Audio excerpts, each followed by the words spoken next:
நேற்று மாலை வந்து திமுகவுடைய தலைவர் திரு ஸ்டாலின் அவர்கள் ஒரு அறிக்கை வெளியிட்டிருக்கார். அதாவது தமிழக முதல்வர் தனிமைப்பட்டு நிற்கிறார். அதாவது கர்நாடகா இந்த மாதிரி பண்ணிட்டு இருக்காங்க. தமிழக முதல்வர் தனிமைப்பட்டு நிற்கிறான்னு ஒரு வார்த்தையை சேர்த்து இருக்கிறார். இவர்கள் நடந்து கொள்ளும் விதம் பார்த்தீங்கன்னா ஏதோ இந்த மாதிரியான ஒரு சூழலை உருவாக்க வேண்டும் என்பதற்காகவே திமுக செயல்பட்ட மாதிரி இருக்கு.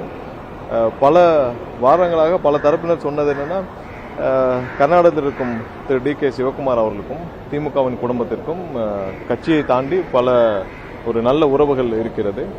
அவர்கள் பல வருடங்களாக அவர்கள் இருவருக்கும் பல நல்ல உறவுகள் இருக்கிறது. அதனால் இவர்கள் என்ன சொல்வார்களோ அதுதான் அவர்களும் செய்வார்கள். டி.கே. சிவகுமார் எல்லாவற்றையும் விட திமுக குடும்பம் மீண்டும் ஆட்சிக்கு வர வேண்டும் என்று பல வகையில் விரும்பினார். காங்கிரஸ் தலைமை சொல்வதை கேட்பதை விட டி.கே. சிவகுமார் திமுக குடும்பம் ஸ்டாலின் அவர்கள் சொல்வதை தான் அதிகமாக கேட்பார் என்று பல தரப்பினர் சொல்லி வந்தார்கள். அதே மாதிரிதான் கடந்த ஒரு வாரம் நடந்ததும் இருக்கு. ஏன்னா அவர் என்ன சொல்லணும்னு நினைக்கிறாரோ அதை தான் திமுக சொல்லுகிறது. திமுக சொல்வதை தான் அவரும் சொல்கிறார். இவர்கள் இருவரும் இதே மாதிரிதான் கருணாநிதி காலத்திலே அம்மையார் புரட்சித் தலைவர் அம்மா அவர்களுக்கு பெயர் வந்துவிடக்கூடாது என்பதற்காக பல வகையில் முட்டுக்கட்டை போட்டு தண்ணீர் திறக்காதீர்கள், திறந்தால் அந்த அம்மாவிற்கு பெயர் கிடைத்துவிடும் என்று பல அழுத்தங்களை கருணாநிதி அந்த காலத்திலே கொடுத்தார். அதே தான் திமுக இப்பவும் செய்கிறது.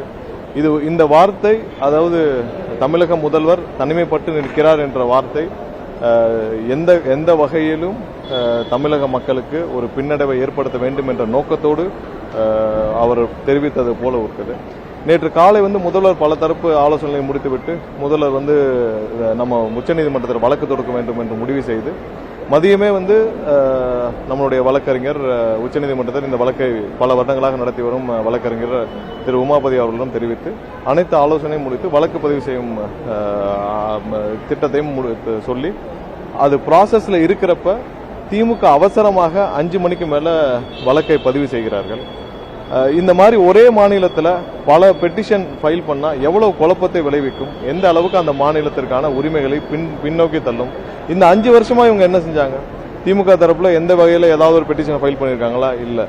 கடந்த 30 வருடங்களாக எல்லா வகையிலும் இந்த காவேரி விஷயத்துல நமக்கு பல பின்னடைவுகளை ஏற்படுத்தி திமுகவும் அதன் தலைவர் கருணாநிதியும் அவர்கள் இப்பயும் அதே குழப்பத்தை தான் விளைவிச்சிட்டு இருக்காங்க.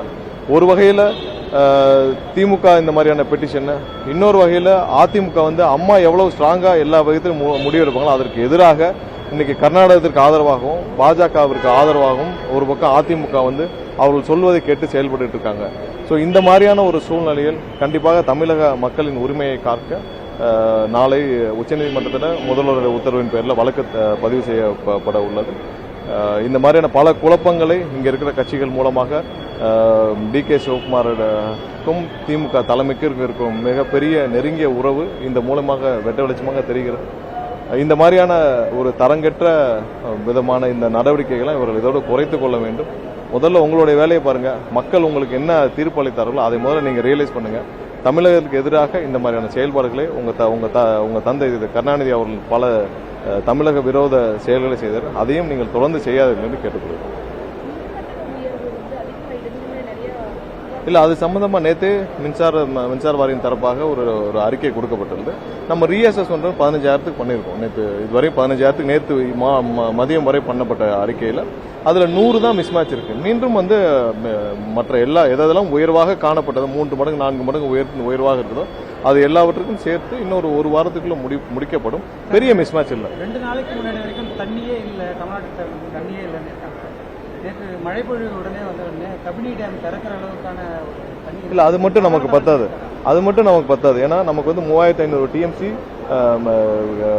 3500 கியூபிக் செகண்ட்ஸ் நமக்கு கனஅடி நமக்கு திறக்கணும்னு சொல்லி உத்தரவு கொடுக்கப்பட்டிருக்கு. அதையும் தாண்டி நமக்கு 17 டிஎம்சி நமக்கு வர வேண்டிய உரிமை இருக்கு. கடந்த 3-4 மாதங்கள் நமக்கு வர வேண்டிய உரிமை 17 டிஎம்சி இருக்கு. ஸோ இந்த 3500 கனஅடி ஒரு 4.5 டிஎம்சி தான் இருக்கும். அதை தாண்டி நமக்கு ஒரு 17 டிஎம்சி இருக்கு. ஸோ இந்த ஒவ்வொரு தடவையும் இவங்க உபரி நீரை திறந்து விடுறதுக்குலாம் நமக்கு இங்க நம்ம தமிழகம் அதற்கான சூழ்நிலை இல்லை. நமக்கு தேவையான உரிமை எங்க அவங்க காவிரி மேனேஜ்மெண்ட் கமிட்டியில் என்ன கொடுக்குறாங்க, ரெகுலேஷன் கமிட்டியில் என்ன கொடுக்குறாங்களோ அதை அவங்க திறந்து விடணும். ஸோ இதை ஒவ்வொரு வருஷம் நம்ம இதை பேஸ் பண்ணிட்டே இருக்கும்போது அதற்கான வலுவான வழக்காக அது பதிவு செய்யப்படும். அது இல்லாமல் ஒரு நீண்ட நாட்களாக நமக்கு தேவையான உரிமையை நிலைநாட்டுறதுக்கும் தேவையான வழக்குகள் பதிவு செய்யப்படும். நம்ம முதல்வர் பல வழிகளில் இதற்கு சுமூகமாக தீர்வு காண எல்லா முயற்சிகளும் மேற்கொண்டார். ஆனால் எல்லா வகையிலும் டி.கே. சிவகுமாருடன் சேர்ந்து கொண்டு இந்த திமுக குடும்பம் ஏதாவது ஒரு வகையில் முட்டுக்கட்டை போடுவதற்கான முயற்சி இருந்தால் அது நேற்று நேற்று ஒரே நாள் இவர்கள் செய்த எல்லா விஷயத்தையும் பார்த்தால் உடனே வழக்கு உச்சநீதிமன்றம் தாக்கல் செய்யப்பட்டது. அதற்கு அடுத்து உடனே இமீடியட்டா அடுத்து தனிமைப்பட்டு நிற்கிறான்ற ஒரு வார்த்தையை போடுவது எந்த வகையில் தமிழகத்திற்கு எவ்வளவு பெரிய ஒரு தலைகுணிவை ஏற்படுத்தும் இந்த வார்த்தை. அது இல்லாமல் டி.கே. சிவகுமாருக்கு எவ்வளவு பெரிய ஒரு நன்மதிப்பை ஏற்படுத்தி கொடுக்கும் அந்த வகையில் திமுக செயல்பட்டு இருக்கிறது. அதுக்கு எங்களுடைய கடுமையான கண்டனத்தை தெரிவிக்கிறோம். எல்லா கட்சிகளுமே கர்நாடகா போக வேண்டாம் தான் சொன்னாங்க. இல்ல, நம்மளுடைய வழக்கு தாக்கல் செய்யும் விஷயம் கண்டிப்பாக செய்ய போறோம். அது இல்லாமல் இதுக்கு உடனடியாக தீர்வு எப்படி வேணும்? நமக்கு 29 நமக்கு திறந்து விடணும்னு சொல்லிட்டு 3500 கண்ணாடி திறந்து விடணும்னு சொல்லிட்டு ரெகுலேஷன் கமிட்டி கொடுத்துருக்காங்க. நம்ம உடனே திறக்க முடியாதுன்னு சொல்றாங்க. அதுக்கு என்னென்ன வகையில் தீர்வு காண முடியுமோ அனைத்தையும் மக்களுக்காக எவ்வளவு இறங்கி போகணுமோ முதல்வர் செய்வார். நம்ம வழக்கு தாக்கல் செய்வதை அடுத்து நம்ம சுமூகமான உறவையும் நம்ம சரி செய்யணுன்ற முயற்சிகள் முதல்வர் கண்டிப்பாக ஈடுபட்டார். ஆனால் எல்லா வகையிலும் இவர்கள் முட்டுக்கட்டை போடுறாங்க. எல்லாத்தையும் தாண்டி நம்ம இதுக்கு என்ன தேவை அதை செய்யணும். இல்ல, நீங்க அனைத்து கட்சி கூட்டம் கர்நாடகத்தில் ஒரே நிலைப்பாட்டில் இருக்காங்க. என்னன்னா நமக்கு தண்ணி விடக்கூடாதுன்றது அதுல அவங்களுக்கு மாற்று கருத்து இல்லை. ஏன்னா அவங்களுடைய ஒரே நிலைப்பாடு அதான். ஆனால் இங்க நம்மளுடைய அப்ரோச் இருக்குல்ல, நம்ம எந்த மாதிரியாக நம்மளுடைய உரிமையை மீட்க போறோம். ஒன்னு கோர்ட் இருக்கு, இன்னொன்னு நம்மளுடைய சுமூக உறவு. இது எல்லாத்தையும் சேர்ந்து என்ன மாதிரி அப்ரோச் இருக்குல்ல, அதுல ஒவ்வொரு கட்சியும் மாறுபட்டு நிற்கிறார்கள். நம்ம சட்டசபையில எல்லா கட்சியும் கூட்டு எல்லா கட்சியோடைய ஆதரவோடு தானே நம்ம ஒருமனதாக தீர்மானம் நிறைவேற்றணும். அடுத்த நாளே அதிமுக மாத்தி பேசுறாங்க. அங்க தூங்கிட்டு இருந்தாங்களா? எடப்பாடி அங்கதான் இருந்தாரு, அவங்க கட்சி அக்ரி கிருஷ்ணமூர்த்தி எல்லாரும் அங்கதான் இருந்தாங்க. அங்க எல்லாம் தலையாட்டி ஒருமனதாக தீர்மானம் நிறைவேற்றும் வரை எல்லாம் தலையாட்டிட்டு இப்ப எதுக்காக உயர்நீதிமன்றம் இல்ல அப்ப அந்த தீர்மானம் குறித்து அனைத்தையும் அங்கே விவாதிக்கப்பட்டது. அதுல எல்லாமே சொல்லப்பட்டது. எதிர்ப்பு தெரிவிக்க வேண்டும் என்றால் அங்கே தெரிவிச்சிருக்கலாம். அங்கே எல்லாவற்றையும் கேட்டுதான் ஆதரவு தெரிவிச்சாங்க. அங்கேயே எல்லாருக்கும் பேசுறதுக்கான வாய்ப்புகள் கொடுக்கப்பட்டுச்சுல, எல்லாரும் பேசினாங்கல்ல. அப்பயே கடந்த வாரம் ஒரு 4 நாளைக்கு முன்னாடி போய் அந்த தீர்மானத்தை இவங்களும் ஆதரவாக நிறைவேற்றப்பட்ட தீர்மானத்தை எதிர்த்து எதுக்கு உயர்நீதிமன்றத்தில் வழக்கு தொடுக்கும்? இவர்கள் வழக்கு தொடுக்கிறார் உயர்நீதிமன்றத்தில். அடுத்த 2 நாள்ல இவங்க உச்சநீதிமன்றத்தில் திமுக ஒரு பெட்டிஷனை போடுறாங்க. சோ இது எல்லாத்துக்கும் யாருக்கு பின்னடைவு? தமிழக மக்களுக்கு தானே பின்னடைவு. முதல்வருக்கு இவங்க நெருக்கடி கொடுக்காத நினைச்சு தமிழக மக்களுக்கு எதிராக செயல்பட்டு இருக்காங்க. இப்படி இருக்கிற ஒரு இந்த நிலையில் இருக்கிற இவர்களை வைத்து நீங்க எப்படி அனைத்து கட்சி கூட்டத்தை கூட்டுவீங்க? அது தமிழக மக்களுக்கு என்ன வேணுமோ அதை தான் முதல்வர் செய்வாரே தவிர்த்து இந்த மாதிரியான இவர்கள் அரசியல் செய்வதற்காக முதல்வருக்கு நெருக்கடி கொடுப்பதாக நினைத்துக் கொண்டு தமிழக மக்களுக்கு எதிராக செயல்படுகிறார்கள். இல்ல, என்னென்ன முயற்சிகள் எடுக்க வேண்டுமோ முதல்வர் எடுத்துட்டு தான் இருக்கிறாரு. அதற்கான சூழ்நிலை எவ்வளவு நெருக்கடி கொடுக்க வேண்டுமோ அதை திமுகவும் திரு டி.கே. சிவகுமாரும் சேர்ந்து பண்ணிட்டு இருக்காங்க. ஒன்னும் இல்ல, ஒரு சிம்பிளான விஷயம் சொல்றோம். அதாவது எங்களுடைய எம்எல்ஏவை விலைக்கு வாங்கும் விஷயத்தில் பணம் பிடிபட்டது. எங்கிருந்து பிடிபட்டது? பெரும்பாலான பணங்கள் பெங்களூர்ல இருந்து தான் டிரான்ஸ்பர் பண்ணது. எப்படி திமுக தலைமை திமுகவினர் பெங்களூர்ல இருந்து பணத்தை டிரான்ஸ்பர் பண்றதுக்கு பெங்களூருக்கு திமுக அவ்வளவு சேஃப் கவனா இருக்கா? இல்ல பெங்களூர்ல இருந்து பணத்தை பதுக்கி வைக்கிறதுக்கான சூழ்நிலை ரொம்ப பாசிட்டிவா இருக்கா? இதுல இருந்தே நிறைய முடிச்சுகள் அவுக்கப்படாமல் இருந்தது. நேற்று தெரியுது. ஏன்னா பெங்களூர்ல இருந்து இந்த எங்களுடைய எம்எல்ஏ பர்ச்சேஸ் பண்ற விஷயத்துல அந்த வழக்கு விசாரணையில பெங்களூர்ல இருந்து பெரும்பாலான பணங்கள் பிடிபட்டது. அங்கிருந்தா பெரும்பாலான பணங்கள் அங்க இருந்தா தான் அனுப்பப்பட்டுச்சு. சோ இதுல இருந்தே அப்ப இருந்தே ஒரு சந்தேகம் இருந்தது. அது இப்போ வலு சேர்க்கும் விதமாக அவர்களுக்கு மிகப்பெரிய ஆசீர்வாதம் டி.கே. சிவகுமாரோட இருக்கிறது. அதற்கு பெரிய உதவியாக அவரும் இருக்கிறார். இவர்களும் அதுக்கு தேவையானபடி நடந்து கொள்கிறார். இல்ல, அவர் காங்கிரஸ் தலைமை சொல்றதே கேட்கிற நிலைமையில் இல்லை. அவர் திமுக தலைமை சொல்றதான் கேட்கிற நிலைமை இருக்கார். இவர்கள் 2 பேருக்கும் அவ்வளவு ஒரு உட்புறம் அவ்வளவு ஒரு நல்ல உறவு இருக்கிறது. அவர் அங்க காங்கிரஸ் தலைமை சொன்னாலும் கேட்கிற நிலைமையில டி.கே. சிவகுமார் இல்ல. ஸ்டாலின் சொன்னா கேட்பார், இந்த குடும்பம் சொன்னா கேட்பார். இவர் 2 பேருக்கும் அவ்வளவு ஒரு நல்ல உறவு இருக்குது. அது என்னன்னு சொல்லி அவங்க தான் வெளியிடணும். எல்லா அமைச்சருக்கும் நிர்மல்குமார் தான் வாயா இருக்காரு. நீர்வளத்துறை அமைச்சர் ஏன் பேச மாட்டேங்கிறாரு அப்படின்னு சொல்லிட்டு சிவசங்கர் கேட்கிறாரு. எல்லா தேவையான அமைச்சர்கள் அவங்களுடைய துறை சம்பந்தமாக சொல்லிட்டு பேசிட்டு இருக்காங்க. திரு சிவசங்கரன் அவர் ஒன்னே இருக்கட்டும், அவர் சம்பந்தமாக பேசுறதுக்கு பதில எதுக்கு இத்தனை நாள் சட்டசபையிலே செந்தில் பாலாஜி பேசினார். கடைசியாக மின்சாரத்துறை அமைச்சராக இருந்து யாரு? திரு சிவசங்கரன் அவர் தானே. அவருக்கு பதில் நான் தான் எந்திரிச்சு சொன்னேன். அவர் ஏன் ரப்பர் ஸ்டாம்பான்னு கேட்ட பிறகு தான் இருக்கிறேன்.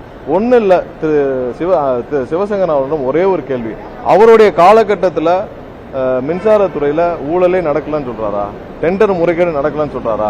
அப்படி நடந்திருந்தால் அவருக்கு தெரிஞ்சு நடந்தா தெரியும். இந்த ஒரு கேள்விக்கு அவர் பதில் சொல்லுங்கள். ஏன்னா அவருடைய காலகட்டங்கள் அவர் ஒரு சில ஆண்டுகளாக அவர் வந்து கடைசி ஒரு 1.5 வருஷமா அவர் வந்து மின்சாரத்துறைக்கு அமைச்சராக இருந்தார்.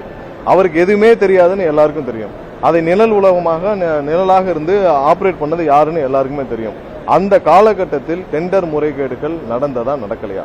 நடந்ததுன்னா அது யாரு? அவருக்கு அதுல உடன்பாடு இருக்கா? அவருக்கு தெரிஞ்சு நடந்தா தெரியாம நடந்ததா? இதெல்லாம் அவர் பதில் சொல்லுங்கள். அதற்கு தேவையான ஆதாரங்களை நாங்கள் கொடுக்கிறோம். நன்றி.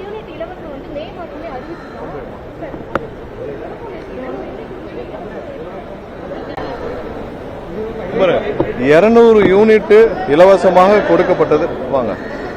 200 யூனிட் இலவசமாக கொடுக்கப்பட்டது எந்த மாற்றமும் இல்லை. அதுல எந்த மாறுதலும் இல்லை. தேவையில்லாமல் குழப்பம், இந்த அதிக கட்டணம்னு சொல்லி குழப்பம் விளைவிக்கிறாங்க. அதுல எந்த மாற்றுக்கிறது இல்லை.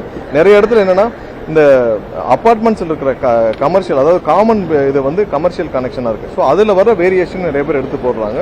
ஸோ அதெல்லாம் வேலிடேட் பண்ணிட்டு இருக்கோம். கண்டிப்பா இப்போ 15,000 கனெக்ஷன்ல 100 தான் வேலிடேஷன். 100 தான் நேற்று வந்து இதுல டிஎன்இபியில் மின்சார வாரியத்திலிருந்து பப்ளிஷ் பண்ணிருக்காங்க. மொத்தமா இதே மாதிரி 3,70,000 நம்ம தானாக முன் வந்ததா மின்சார வாரியம் இந்த கணக்கெடுப்பு இந்த மாதிரியான அசஸ்மெண்ட் பண்ணிட்டு இருக்காங்க. தேவையில்லாமல் பொதுமக்களுக்கு குழப்பம் விளைவிக்க வேண்டாம். நன்றி.